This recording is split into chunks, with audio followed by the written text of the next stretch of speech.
Hi, my name is Son of a Tutu, African drag queen extraordinaire.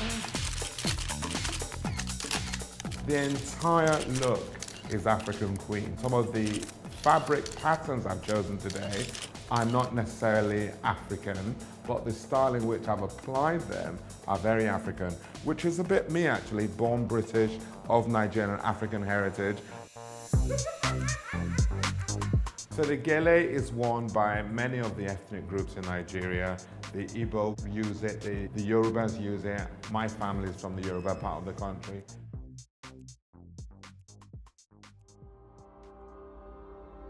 Being a Nigerian drag queen, it's unique because there are not that many of us out there, but it's also can be fraught with danger because some Nigerians still feel that being gay or being a drag queen is something that's alien to their culture, that some of their children have picked up from their proximity with Western culture. It's a lie. We are as gay as any other country on the planet is. My dad's Muslim, or was Muslim, he passed away last year. My mother is ultra fundamentalist Christian. When they met, God knows what brought them together. But I suppose at the time they were not practicing their religion, but when they got back to Nigeria, religion caught up with them. I'm the only boy and the firstborn. So in a traditional, value-driven African society, I'm the heir apparent. The hope of the patriarchy. Everything that every fiber in my body goes, no, that is not me.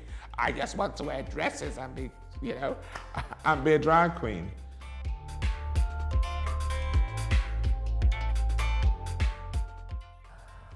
I first started to do drag when I was about 7 or 8. I would just wait for the parents to go to work and go into my mother's closet and put on whatever I wanted to put on. And then I would stand outside on a platform and try and make all the local kids laugh.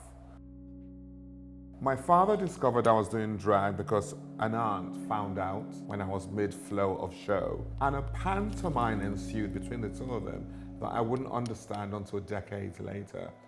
He was trying to get up and beat me, and she was trying to hold him back. And he kept saying, what if he becomes one of those? And she would say, no, he's not going to become one of those. And I was transfixed to the spot, trying to figure out what one of those was. Years later, I found out what they were, and I realized they were right. I am one of those, and you can't beat it out of somebody. It's either in their DNA or it's not.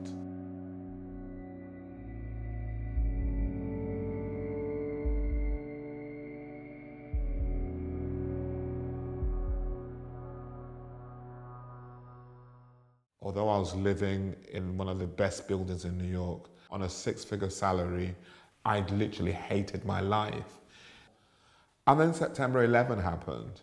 I was meant to have been in the Twin Towers on the day of the attack, decided not to go that day, and then watched the whole thing unfold from my office windows, and then realized that I had had that narrow escape.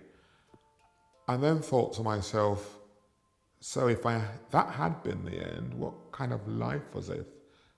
So unfulfilled. Everything I'd wanted to do, I hadn't done.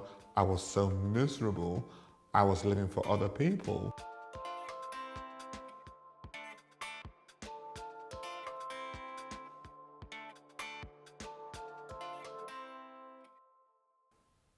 But it literally took over 3 decades for me to get over that childhood trauma and actually be the person that I was always born to be.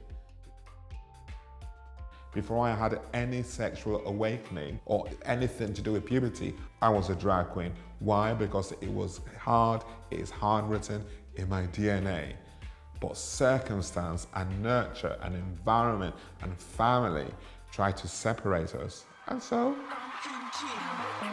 I had over 30 years of not being myself, being unhappy, but then it's never too late, and I eventually came back to it, and I'm so glad I did.